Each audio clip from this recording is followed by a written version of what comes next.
What lies behind us and what lies before us are small matters compared to what lies within us. Emerson's words are both timeless and timely. We have just passed a temporal landmark, a year into our journey through a global pandemic. So this is a natural time to pause and reflect, think about what has gotten us through this far, and what lies within us that can help us emerge from the other side.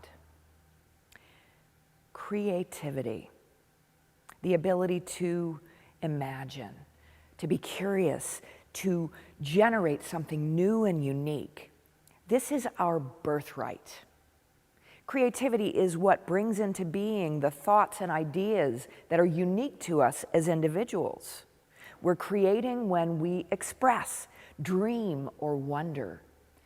Creative thinking enables us to visualize a future state when we are in the midst of, immersed in, a present state that feels or may actually be intolerable.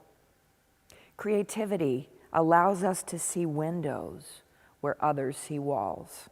As adults in our society, we often impose a false binary around this concept of creativity. And the idea that you're either creative or you're not is not only reductive, it is absolutely untrue. Creativity is available to all of us. It's an equal opportunity asset. As a licensed creative arts therapist and global leadership educator, I've had the pleasure of doing the work that I love in more than 30 countries, and I'm not done yet. My passion is helping people move through adversity by connecting with the wellspring of their own creativity. I'd like to take you on a trip. We're going to make 3 stops: an orphanage in Addis Ababa, Ethiopia, a primary school in Tuzla, Bosnia, and a convention center in Little Rock, Arkansas. Our first stop is Ethiopia. In 2007, I traveled there to work with HIV-positive orphans in children's homes across Addis Ababa. And my role was to coordinate with the medical teams and the staff to ensure that the kids' psychosocial needs were getting met. One day, when I arrived at a particular orphanage in the dusty outskirts of the capital, I was greeted by shouts of joy and 46 pairs of feet running to greet us in the courtyard. After playing soccer for about an hour, we all moved inside for some refreshments and art activities. I handed out paper, crayons, and markers, which were accepted with tiny hands and hushed reverence. I then told the children to use the art materials to create a picture of something that makes you happy. My colleague then translated my words into Amharic, and quiet settled in the room, and the children began to draw. So, imagine my surprise when after 5 minutes, the room is silent, crayons down, 46 children sitting silently, having all drawn what amounted to be the exact same picture. And I turned to my colleague and quietly inquired as to how he had translated my instructions. Because how could it be that this one flower was the thing that made all of these children happy? Then he told me that someone had come to the residence earlier in the year and had taught the children the right way, the correct way to make art. So that is exactly what they had tried to do. So that night, when I returned to the guest house, I raided my room and my suitcase for any kind of object that had a unique shape that I could then put inside a bag. The next day, when I showed up, I pulled some of the older kids off to the side, and I said, we're gonna draw again. I gave them paper, crayons, and markers, but this time, I said, before we draw, I want you to put your hand inside this bag and reach around in there until your hand finds a shape that it likes. When you find that, I want you to imagine what that might look like, even though you haven't seen it with your eyes. And then I want you to draw it on your paper. When they finished their drawings, we all moved into a tight circle on the floor. Come on. Do you see the thing that you drew? Yes, they said, yes. The item that had been drawn the most was my plastic toothbrush holder. So I modeled, feeling its shape, exploring it, looking at it from different angles, and I passed it to the little boy beside me and said, "What do you think it could be?" "I don't know," he said quickly, and passed it off to the right. The next little girl took it and said, "It's blue?" "Yes," I said. "What else is it?" "It could be an airplane." "Yes," I said, "it could be an airplane. What else could it be?" The next little girl took it, and spying the seam around the middle, she pulled at both sides and pop, it opened. A smile washed across her face as she said, "I could put some stones inside and shake it to make music." "Yes," I said. Yes. Our work and our play reached a different level after that day at the orphanage. They had unleashed their own creativity, and it was like a fire had been lit inside their tiny frames, shedding a brighter light into their world. At a very basic level, creativity is integral to life itself. The thoughts that we think, that we create, have a profound impact on the ways in which we interact with the world. Our thoughts create our beliefs, which inform our behaviors and color the meaning that we make from the experiences that we have. So there's a reciprocal relationship between how we perceive the world and how we act in it, how we actively explore or shy away from our own agency.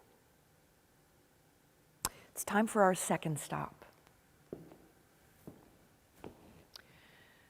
Several years after the war in former Yugoslavia, I had the pleasure of traveling to the beautiful country of Bosnia for several consecutive summers. I went there working with a team of creative arts therapists and psychologists to help educators work through post-war trauma in their classrooms with their children. The first year, we started in a town called Tuzla, and on the second day, it became apparent that before we would really coalesce as a group, we needed to work through just a little bit of resistance. Here's what it looked like. All right, so in art this morning, you all chose a symbol to represent yourself, and then you drew it on paper. Then we wrote a 3-sentence story about the symbol, where the first sentence was a statement about the symbol. In the second sentence, something happens, and in the third sentence, something is changed. So now we're going to build on that activity, and we're going to act these stories out. Excuse me, we can't act these stories out. They're about symbols.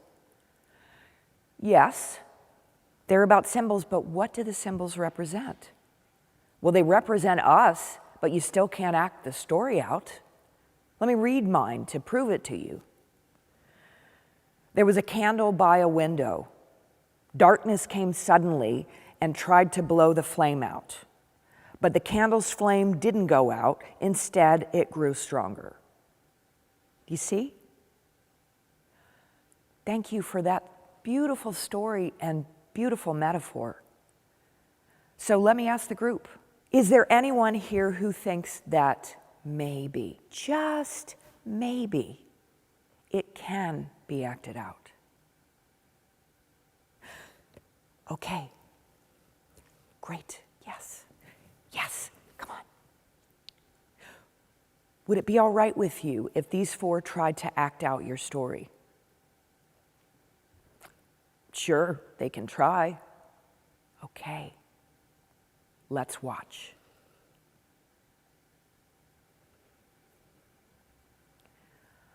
I am a candle burning in a window. A great wind blows in and tries to extinguish my flame, but instead, I grow stronger, shining a light for everyone to see. I am a candle, and my flame brings warmth to all those around me. I am a candle, and even as I grow smaller, my light shines strong for everyone to see. So we acted out the stories. In fact, we went on to collaborate with this group of educators to build a creative arts-based curriculum to heal trauma that was ultimately rolled out across the country. And in developing this curriculum, we accidentally stumbled on a huge realization. While the initial intent had been to help children heal from trauma, we realized that the adults who were teaching and parenting the children had their own traumas that had been compartmentalized and never expressed. So a delicate parallel process emerged where the teachers were able to safely explore and contain these feelings that they would be guiding the children through. Now it's time for our third stop, Little Rock, Arkansas. After Hurricanes Katrina and Rita devastated the city of New Orleans, a large group of educators and students were evacuated to Little Rock. So I traveled there once again with a group of creative arts therapists to design a curriculum that would help both the teachers and the students begin to process the loss and move toward healing. A few days before I started my work with the teachers, I chanced upon a public fountain that had been drained of its water. Underneath the layer of grit in the basin, there were all of these coins, mostly pennies, and some other objects that had been tossed into the fountain.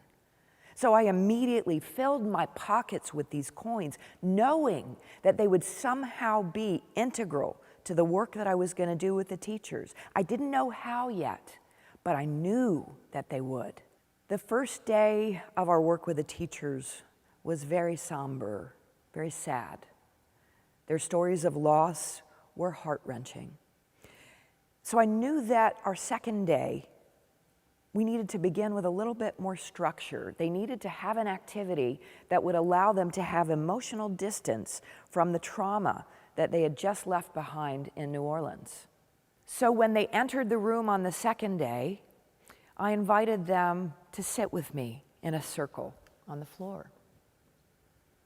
In the center of the circle, there was a bowl that I had filled with the coins and one discarded ring. And I told them, every coin in this bowl was someone's wish. As we pass the bowl around, I invite you to touch the coins, hold them in your hand, find one that speaks to you. And when you find your coin, listen to it. What story does it tell you? Whose wish does it hold? And did that wish come true or not? Once you have your answers, write them down in the form of a short fictional story. So they all wrote stories, and we shared them in circles of 4. Then we chose one story to dramatize as a large group. And the one that was selected was actually the story about the discarded ring. The heroine of the story was named Becky, and the ring had been given to Becky by her fiancé, who had promised her the world and then left her right before the wedding. Becky was devastated. And as she stood by the fountain, holding the ring, she was deciding whether to give up on life altogether or to let go of the past and try to move forward. In casting the ring into the fountain, Becky made her choice. She decided that she would move away from the life that she had planned and step into, with cautious optimism, the life that was awaiting her. Stories connect fantasy and reality. They're the gatekeepers between inner and outer worlds. And in working within a fictional frame, this gives us a degree of psychological safety. We can explore feelings and situations that might be too overwhelming to confront directly. In telling Becky's story and acting it out, the teachers were able to explore their own stories of loss and despair, but with a degree of separation. They were able to tread alongside Becky as she made the choice to take the vulnerable journey towards renewal and hope. Well, I'm afraid our trip together is coming to an end. But I hope that your journey with your own creativity is just beginning. So as we live our way into the coming months and years, remember, your creativity is a vital source of rejuvenation that is always with you.